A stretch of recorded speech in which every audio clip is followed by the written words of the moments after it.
Em Isaías capítulo 6, nós vamos ver a vocação do profeta Isaías. Você diz, mas Diego, ele não já era profeta? Como assim ele foi vocacionado? Pois é, aqui em Isaías capítulo 6, ele nos conta, relata uma das experiências mais profundas que alguém já teve com o Senhor Deus. Isaías viu a glória do Senhor Deus, teve um vislumbre dela, na verdade, e isso mudou a sua vida completamente.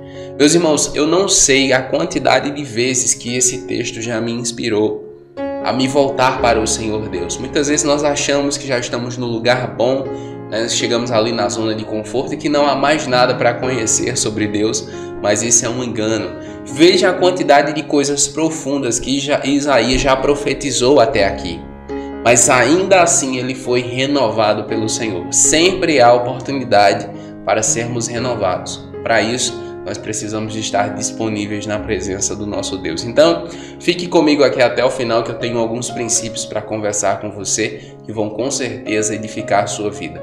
Lembrando que se você não se inscreveu no canal, está chegando agora, né? Se é novo por aqui ou nova, se inscreva, tá? Clicando no botão vermelho aqui embaixo.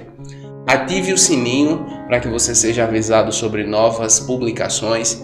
Não esqueça do like. O seu like ajuda demais na divulgação, vai fazer com que mais pessoas sejam alcançadas por essa mensagem. Se torne membro para que você possa ter acesso a conteúdo exclusivo e, se quiser, você pode ficar ainda mais conectado me seguindo no Instagram, @DiegoNascimento316. Amém? Vamos lá? Isaías capítulo 6, a partir do versículo 1, está escrito assim: No ano em que o rei Uzias morreu, eu vi o Senhor assentado num alto trono e exaltado, e a aba de sua veste enchia o templo. Isaías viu a glória de Deus. Isaías não viu a Deus mesmo, porque ninguém viu a Deus e permaneceu vivo. Isaías teve um vislumbre da glória de Deus. E isso aconteceu quando? No ano em que o rei Uzias morreu. Parece que alguns teólogos julgam que existia uma proximidade muito grande entre Uzias e Isaías. Alguns dizem até que eles eram parentes. O fato é que, no ano de uma grande tragédia, no ano em que o Judá perdeu um grande líder, ali nós vimos que o Senhor Deus se revelou a Isaías, o seu servo, a Isaías o profeta. Em meio a momentos muito turbulentos, o Senhor Deus pode se revelar a nós. Perceba que ele fala com Samuel num momento em que ninguém ouvia a voz dele. E Samuel ainda era um garoto. No momento em que ninguém ouvia a voz do Senhor, o Senhor se revelou a Samuel. Então, aqui Isaías morreu no ano em que morreu o rei Uzias, em que o povo perde o seu grande líder. O Senhor Deus se revela ao seu servo. Versículo 2. Acima dele estavam serafins, cada um deles tinha 6 asas, com 2 cobriam o rosto, com 2 cobriam os pés e com 2 voavam. E proclamavam uns aos outros: Santo, Santo, Santo é o Senhor dos exércitos, a terra inteira está cheia da sua glória. Perceba a reverência dos serafins na presença de Deus, irmãos.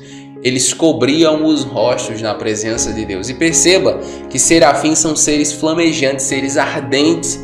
São seres de alto nível de santificação. Na hierarquia angelical, eles ocupam uma posição elevada. Mas na presença de Deus, eles estão com rostos cobertos, dizendo que o Senhor é santo, santo, santo. É tão interessante, eu gosto muito de meditar e refletir nesse texto. Nós vemos muitos impactos da presença de Deus aqui sobre aqueles que a contemplam. Na vida dos serafins gera um impacto de indignidade, de reverência, de louvor e adoração. Eles cobrem o rosto. Isso significa muita reverência, irmãos. Isso significa que eles têm o Senhor Deus em uma alta estima e eles o adoram. Versículo 4. Ao som das suas vozes, os batentes das portas tremeram e o templo ficou cheio de fumaça. A adoração dos serafins é uma adoração contundente, tá? Ao som das vozes deles, eles não cantavam tipo Santo, Santo, Santo. é o Senhor dos exércitos, a terra inteira está cheia. Não, meus irmãos, era com vida, santo, santo, santo. Era uma adoração tão extraordinária que o lugar ficou cheio com a adoração deles. Às vezes eu gosto muito do momento de adoração e eu pouco vejo alguma coisa durante o momento de adoração. Mas nas poucas vezes que você vê, muitas vezes o pastor ou o líder de louvor nos convidando, nos pedindo que nós levantemos as mãos, que nós profiramos, que nós estejamos ali dizendo diante do altar do Senhor palavras de adoração. Muitas pessoas ficam envergonhadas, sussurrando, falando baixo, segurando a mão assim com vergonha. Não, você não tem que se envergonhar. Esse é o lugar de adoração. Lembra de Davi? Quando ele se despiu das vestes reais e voltou à frente do povo dançando, saltando na presença de Deus pelos grandes feitos do Senhor, meus irmãos, Deus procura verdadeiros adoradores. Essa coisa de estar com vergonha de adorar, isso não existe. Ah, porque eu sou tímido, eu sou tímida. Não faça isso. Adore ao Senhor. Na presença do Senhor, a própria tristeza salta de alegria. Vamos adorá-lo, vamos reverenciá-lo. Veja a adoração dos serafins. Ao som da adoração deles, o lugar estremecia, meus irmãos. Versículo 5. Então gritei, ai de mim, estou perdido, pois sou um homem de lábios impuros e vivo no meio de um povo de lábios impuros. Os meus olhos viram o Rei, o Senhor dos exércitos. Na presença do Senhor, a consciência de pecado vem à tona. É tão interessante porque na presença do Senhor, quem nós somos de verdade se revela. Veja, Isaías, ele já profetizava, já era um profeta respeitado. Mas quando ele viu a glória de Deus, ele disse, ai de mim. Eu não mereço estar aqui, eu não sou digno. Veja, eu sou um homem de lábios impuros. Nós somos tão pecadores, meus irmãos. E eu percebo que quanto mais nós entramos na presença do Senhor, quanto mais nós nos achegamos à presença do nosso Deus, mais indignidade se apodera do nosso coração. Quanto mais perto do trono, mais consciente de quem nós somos. E quanto mais consciente de quem somos, mais pecadores nós percebemos que somos.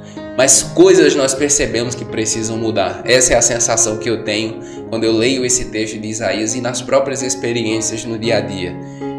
Quanto mais perto do Senhor nós estivermos, mais consciência de quem somos nós teremos. Versículo 6. Logo um dos serafins voou até mim trazendo uma brasa viva que havia tirado do altar com uma tenaz.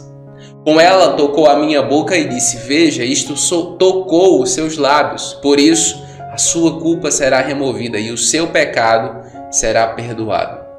À medida que Isaías teve consciência de pecado, houve provisão de perdão. Entende? Veja, o diabo, quando nós erramos, o diabo fica nos acusando, dizendo que nós somos miseráveis, que nós não merecemos, enfim, ele diz que nós somos um lixo. Mas quando nós nos arrependemos, quando nós erramos e o Espírito Santo vem falar, ele nos convence de pecado. Mas, diferentemente do diabo, o Espírito Santo não fica nos condenando, ele provê perdão. É muito importante discernir as duas vozes quando nós erramos. O diabo, ele nos condena, ele nos acusa para a morte. O Espírito Santo nos convence para a restauração. Foi o que aconteceu com Isaías. Ele pecou, ele disse, olha, eu pequei. Eu sou um homem pecador, os meus lábios são impuros. Na mesmo instante, o que Deus faz? Deus provê perdão. Há provisão de perdão para você, há provisão de perdão para mim. Vamos errar, nós vamos cometer erros. E à medida que nos aproximamos do trono, mais nós temos consciência de quem nós somos. Mas quando isso acontecer, não se preocupe. O sangue do Cordeiro Jesus está à disposição dos seus filhos para nos purificar de todo o pecado. Versículo 8. Versículo 8. Então ouvi a voz do Senhor conclamando, quem enviarei? Quem irá por nós? E eu respondi, eis-me aqui, envia-me. Olha isso. A experiência de Isaías o transformou em vários aspectos. Primeiro na sua consciência de pecador, depois na sua disposição para servir. Meus irmãos, qualquer um de nós que tem uma experiência profunda com Jesus quer servi-lo. Você lembra do endemoniado gadareno? Quando Jesus o curou, o primeiro pedido que ele fez ao Senhor Jesus foi: deixe-me segui-lo. Jesus disse: não, volte para a sua família e diga o que Deus fez por você. Quem tem experiência profunda com Deus, logo quer servi-lo. Então pense nisso. Como está o seu desejo por servir a Jesus? Como você está servindo a Jesus? Quais os frutos que você está dando? Pense nisso. Porque se não houver em você ou em mim o desejo de servir no reino e ao Senhor do reino, significa que a nossa experiência com o Senhor Jesus não foi real ainda. Não foi profunda ainda. Ou esfriou. Mas é preciso reaquecê-la. Isaías, na presença de Deus, ele quer servir mais. Ele ouve o chamado, ele entende a necessidade. E uma vez que ele entende a necessidade, ele se derrama. Ele diz: eu quero ir, eu quero me entregar. Versículo 9. Vá e diga a este povo: estejam sempre ouvindo, mas nunca entendam. Estejam sempre vendo e jamais percebam. A mensagem de Isaías, meus irmãos, é uma mensagem de juízo. Não é uma mensagem de tipo massagem de ego, não é uma mensagem com fundo musical legal para todo mundo se sentir bem, sabe? Relaxar, não. É uma mensagem de juízo. É uma mensagem pesada. Mas o Senhor ordenou e ele vai e ministra a mensagem. Versículo 10. Torne insensível o coração desse povo. Torne surdos os seus ouvidos e feche os seus olhos.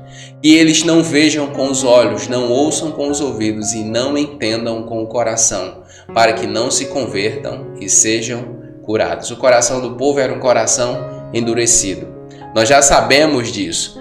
Nós vamos lendo, quando nós lemos o livro de Deuteronômio, quando nós lemos o livro de Êxodo, quando nós lemos o livro de Juízes, nós percebemos que o povo de Israel é um povo de coração endurecido, assim como muitos de nós hoje tem um coração endurecido para a palavra do Senhor Deus, tem um coração incrédulo.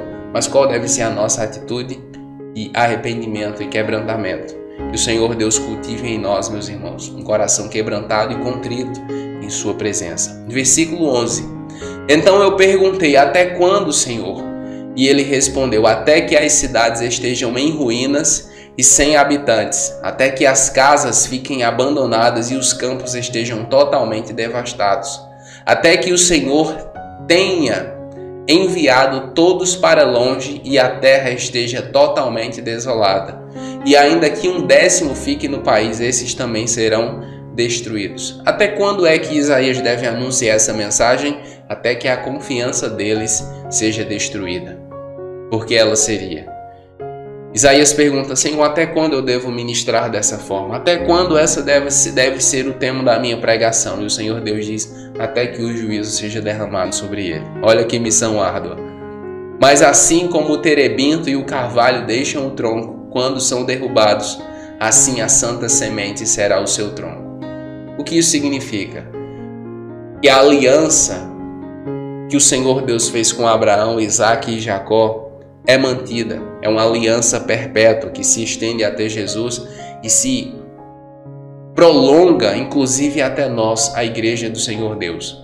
Embora o Senhor Deus estivesse prestes a enviar juízo sobre o seu povo de forma brutal, mas haveria ali um rebento, um renovo, como ele mesmo diz: olha, mesmo quando o carvalho é cortado e o seu tronco é deixado na terra, a partir dali a santa semente cresce, uma nova árvore surge, a esperança, a renovo. É o mesmo que haverá para Israel, para Judá, para o povo do Senhor Deus. E é o mesmo que acontece na minha vida e na sua vida. Nós somos esse rebento, esse renovo. E isso tudo se findará quando o Senhor Jesus voltar e renovar todas as coisas aqui na terra e reinar com justiça sobre o seu povo. Que esse dia venha o mais cedo possível. Nós, como igreja, dizemos: Maranata, ora vem, Senhor Jesus. Amém, meus irmãos?